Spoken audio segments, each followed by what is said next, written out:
मुजफ्फरपुर जिले के सिकंदरपुर मुक्तिधाम शमशान घाट स्लम बस्ती में एक प्रयास मंच द्वारा बच्चों के बीच शिक्षा जागरूकता अभियान के तहत पठन सामग्री वितरण कार्यक्रम का आयोजन किया गया, जहां मंच के संस्थापक संजय रजक ने अपना 27वां जन्मदिवस बच्चों के साथ केक काटकर और पठन सामग्री का वितरण कर मनाया।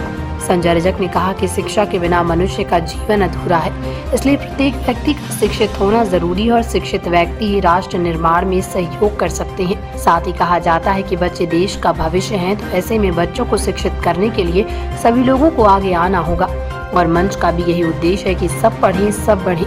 मौके पर कुंदन मलिक, शिवा, लक्ष्मी, सोनू उपस्थित रहे। अब राजा का बेटा राजा नहीं बनेगा, अब राजा वही बनेगा जो हकदार होगा। आज एक प्रयास मंच द्वारा सिकंदरपुर मुक्तिधाम शमशान घाट स्लम बस्ती में बच्चों के बीच शिक्षा जागरूकता पठन सामग्री वितरण कार्यक्रम का आयोजन किया गया। शिक्षा के बिना मनुष्य का जीवन अधूरा है, इसलिए प्रत्येक व्यक्ति को शिक्षित होना बहुत जरूरी है और मंच के द्वारा लगातार अपने शहर मुजफ्फरपुर के शहर के स्लम बस्ती जरूरतमंद बच्चों के बीच शिक्षा जागरूकता नाटक लोकगीत द्वारा लोगों को जागरूक किया जाता है। उद्देश्य ये है कि यही बच्चे पढ़े और अपने साथ अपने परिवार समाज का नाम रोशन करें। और आज मैं संजय रजक और मंच के संस्थापक होने के नाते आज मेरा 27वां जन्मदिवस के अवसर पर आज एक अभियान शुरुआत की है। बर्थडे तो बहाना है, बच्चों को पढ़ाना है, जिसमें कि बच्चों के बीच केक काटकर और पठन सामग्री वितरण की ताकि ये बच्चे पढ़े और अपने साथ अपने परिवार समाज का नाम रोशन कर सके। हाँ, हम किसी के साथ नहीं हैं और ख़ास करके एनडीए के साथ नहीं है और लड़ाई तो एनडीए के साथ है, हमारा मोदी जी से है, क्योंकि देश में प्रधानमंत्री नरेंद्र मोदी जी है और आरक्षण का मांग उन्हीं से है और उन्हीं को कहते हैं कि भाई आरक्षण नहीं दीजिएगा तो कोई उम्मीद नहीं कीजिए कि आपके साथ हम जाएंगे।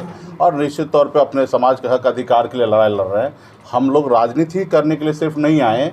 ये बात सही है कि पॉलिटिकल पार्टी है, पॉलिटिकल पार्टी का एक काम होता है कि चुनाव के समय में चुनाव लड़ना, लेकिन पार्टी का जैसे मोदी जी का एजेंडा था कि राम मंदिर बनाना, उसी तरीके से हमारा एजेंडा है कि गरीब बच्चे के लिए स्कूल बनाना, हॉस्पिटल बनाना, निषाद को आरक्षण दिलाना। जब देश एक है, संविधान एक है, तो फिर हमारे साथ भेदभाव क्यों हो सकता है? जब बंगाल में आरक्षण निषाद को मिल सकता है, बीन बेलदार नूनिया मला को मिल सकता है, दिल्ली में मिल सकता है, तो भाई बिहार में क्यों नहीं मिल सकता? और इसके लेके हम लोग 9 साल से लड़ाई लड़ रहे हैं और आगे भी लड़ाई लड़ते रहेंगे। जब तक हमारे पास वो पावर और शक्ति नहीं आएगा, जब तक हम लड़ाई लड़ते रहेंगे।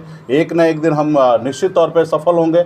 अब भारतीय जनता पार्टी भी 2 सीट से आज 303 सीट उन्होंने बनाया है, संघर्ष किया और उनका जो एजेंडा था उन्होंने किया। उसी तरीके से हमारा जो एजेंडा है, हम जो चाहते हैं कि गरीब का न्याय हो, गरीब को न्याय मिले, उनके बच्चे को रोज़गार मिले, उसके बच्चे सर उठा के जिए, उसके लिए हॉस्पिटल बने, वो अच्छे स्कूल में पढ़े, तो ये सारे व्यवस्था करना है। तो इसके लिए हम लोगों को सामाजिक आंदोलन करके ही किया जा सकता है और इसके लिए हम लोग लड़ाई लड़ रहे हैं।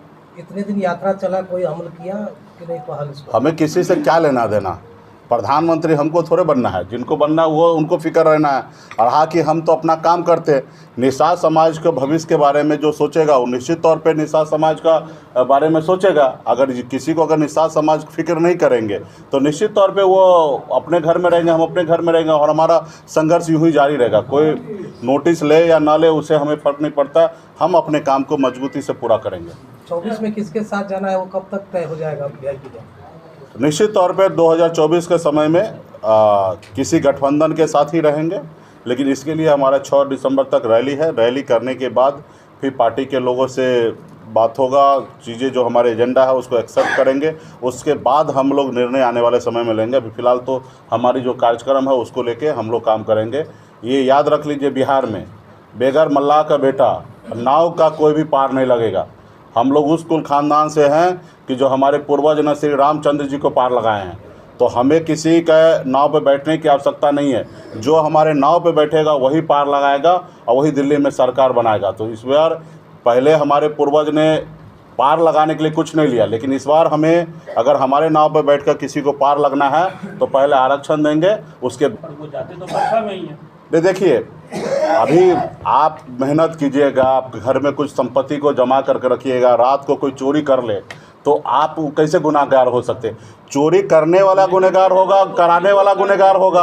तो जिन लोगों को मान लीजिए शॉर्टकट मार के आगे भागना है तो वो अपना काम करेंगे, रहा कि जिनको चोरी करवाना वो गुनहगार है। हम तो अपना काम कर रहे हैं, आपने देखा कि गरीब निषाद समाज जो है वर्षों से संघर्ष करके पहली बार आज़ाद भारत में, हिंदुस्तान में, बिहार में पहली बार सर उठा के जीने लायक अपनी पार्टी बना, अपना दल बनाया, 4 विधायक बना और अब बिहार में अपने लोगों के लिए काम कर रहा था। लेकिन आपने देखा सामंतवादी विचारधारा वाले लोग, उन्होंने नहीं चाहता है कि निषाद समाज सर उठा के जिए। उन्होंने सर कुचलने का काम किया, अपने पैरों के तले दबा के जैसे हज़ारों साल से रखा था वैसे उसी तरीके से सोच रखकर उन्होंने हमारे विधायक को खरीद लिया और अपने पक्ष में कर लिया।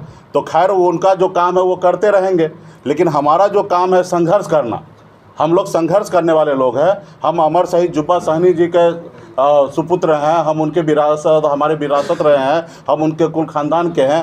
हम अपने पूर्वज से सीखे हैं कि संघर्ष करना, जब तक सफलता हासिल नहीं होगा वैसे संघर्ष करते रहना। आज हम 900 रुपये महीने पे नौकरी में करता था, संघर्ष के बदौलत इस मुकाम तक पहुँचे हैं। हमारे पास कोई विरासत नहीं था, कोई पिताजी दादाजी कोई कुछ नहीं था, लेकिन हम अपने दम पर बिहार में एक अपनी पहचान बनाए। तो उसी तरीके से आने वाले समय में संघर्ष करेंगे और संघर्ष जितना भी समय लगेगा संघर्ष करके आगे हम लोग मंजिल को प्राप्त करेंगे। धन्यवाद। हो गया खत्म कीजिए ना। अरे हो गया, चलिए भाई, अभी कुछ नहीं हुआ, बात हो गया। अब डॉक्टर बनने का सपना करें साकार national medical college Birgunj Nepal से। National Medical College, Birganj, Nepal, accredited by IAO and affiliated with worldwide recognized Tribhuvan University, listed in WHO.